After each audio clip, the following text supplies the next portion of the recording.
Sega.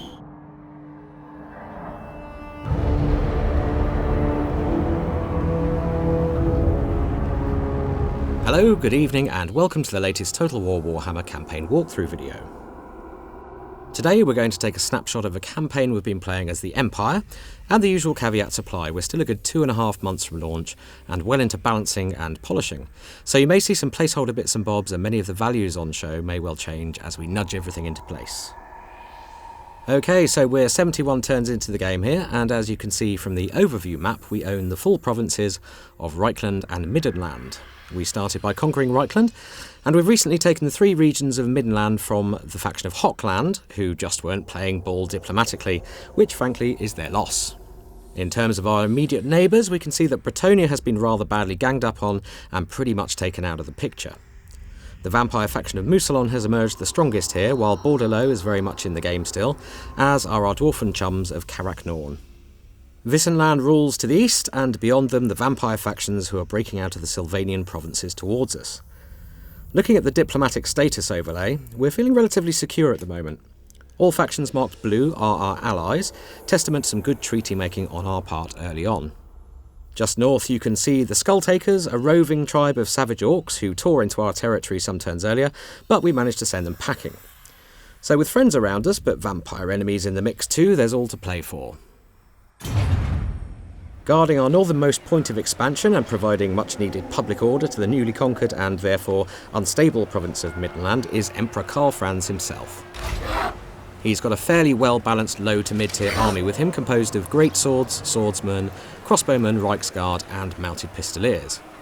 Karl himself is currently equipped with the Sword of Swift Slaying, a charmed shield and an obsidian lodestone, which offers him some magic resistance on the battlefield.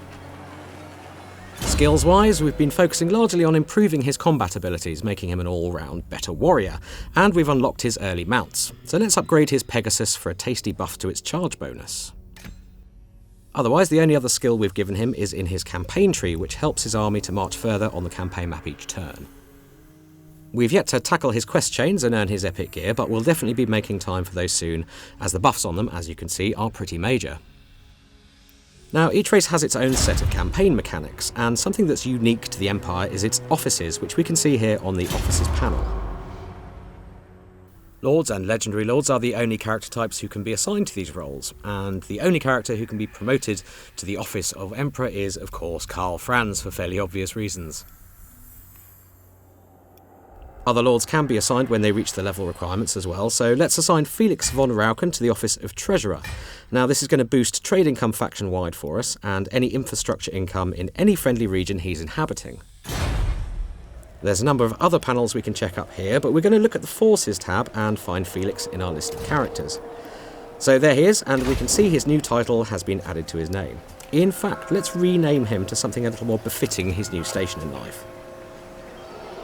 Yes, I think that should do it. You can rename all your characters except your Legendary Lords, of course. Okay, let's head back over towards Altdorf, and we're going to have a look at the Empire Tech Tree in a bit more detail. So techs in the Empire Tech Tree are unlocked as you build specific buildings. So once you've built a rally field, for example, it offers buffs to our core infantry, as does the barracks. The blacksmith improves weapon and armour upgrades for various units, so let's go ahead and crack on with researching improved light cav armour. Now, Altdorf is your starting city as the Empire and the provincial capital, but it's the only city that you do start with.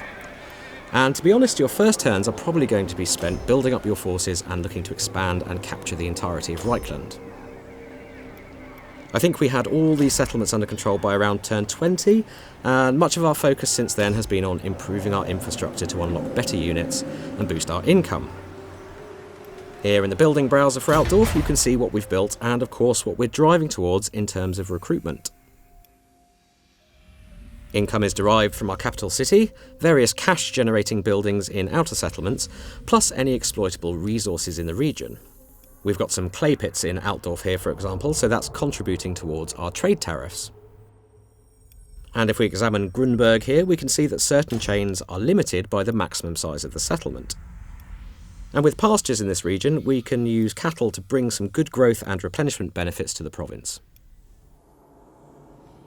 Standing resolute outside Altdorf is our second legendary lord, Balthazar Gelt, who is currently being harassed by a Chaos Hero character, the rather aptly named Fator Death Metal. No, not for We only you. recently recruited Balthazar to our campaign, Are so you? he's pretty low level still, but we can see from his skill tree that he's very much magically focused. And the more lore knowledgeable amongst you may recognise Balthazar's epic gear in his quest chains here. Now, obviously we want to get him casting spells in battle, so we're going to unlock the spells Searing Doom and Gehenna's Golden Hounds, both of which are offensive spells.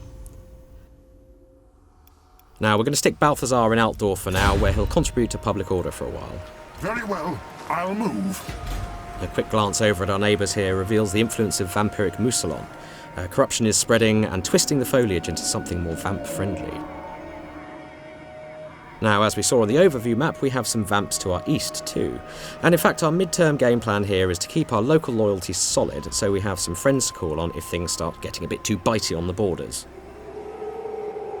One last stop on our brief tour then, and we're going to head northeast, where we have one of our Empire Captain heroes on an exploratory mission towards the Chaos Wastes. Now? Rupert Sunscryer here is making good progress into uncharted lands, and he really isn't that far from the Chaos Wastes now.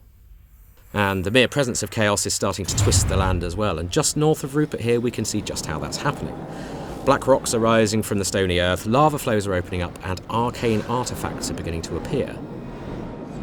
Add in the bitter weather up this way, which only gets worse the further north you go, and you're looking at a pretty inhospitable and attritional landscape.